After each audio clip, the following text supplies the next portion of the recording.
Menurut penjaga pantai Malaysia, kapal motor ini membawa sedikitnya 60 orang WNI tenggelam di perairan Tanjung Balai, lepas pantai negara bagian Johor. 11 tenaga kerja Indonesia ditemukan meninggal dunia dan 27 lainnya masih dinyatakan hilang. 22 orang yang terdiri dari 20 laki-laki dan 2 perempuan ditemukan selamat.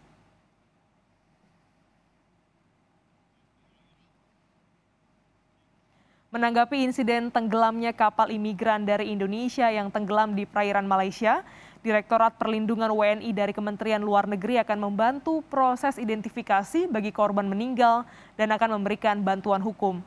Saat ini, Kemenlu sudah berkoordinasi dengan otoritas Malaysia. Kapal yang diduga masuk secara ilegal ini tenggelam pada pukul 5 dini hari waktu setempat dan berlokasi 0,3 nautical mile tenggara Tanjung Balai di Kota Tinggi, Johor Baru. KJRI Johor Baru beserta tim pelindungan warga negara Indonesia telah berada di lokasi kejadian dan telah berkoordinasi dengan otoritas tempat. Dalam hal ini, KJRI akan membantu proses identifikasi jenazah dan jika terkonfirmasi warga negara Indonesia, KJRI akan membantu proses pemulasaran jenazah dan juga repatriasi ke Indonesia. Sedangkan bagi penumpang yang selamat, kita akan memastikan perawatan kesehatan bagi mereka serta pendampingan hukum sesuai dengan ketentuan yang berlaku. Duta Besar Indonesia untuk Malaysia Hermono memastikan seluruh penumpang kapal merupakan calon pekerja migran ilegal.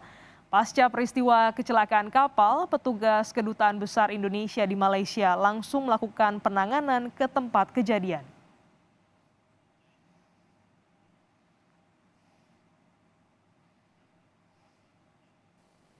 Memang ada kapal yang terbalik ya, karena itu sebetulnya sudah di bibir pantai kejadiannya.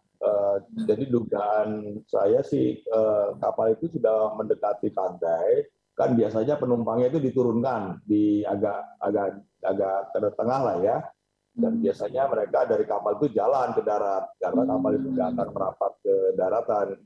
Nah, kapal itu terbalik ya, itu sudah di dekat pantai sebetulnya.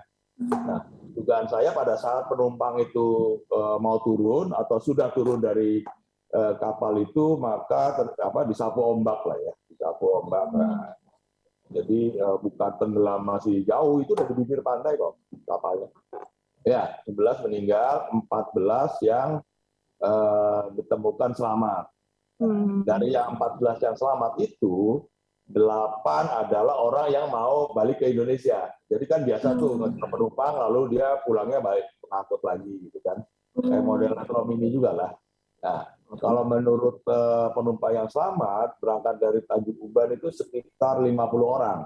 Sehingga yang masih dicari itu sekitar 30-an lah ya yang masih dicari lagi. Oke. Oke, Pak. Kemudian kalau dari yang ditemukan selamat itu bagaimana Pak penanganannya? Apakah dibawa dulu ke imigrasi atau bagaimana? Ya, jadi tadi siang lah ya, siang itu dibawa ke Pangkalan Angkatan Laut, kemudian swab test ya, di tes PCR, lalu akan diserahkan ke imigrasi.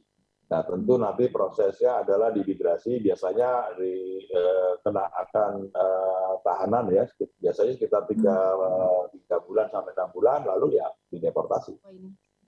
Ini kan kejadiannya di Johor, jadi sebetulnya yang menangani itu konsulat jenderal kita di Johor.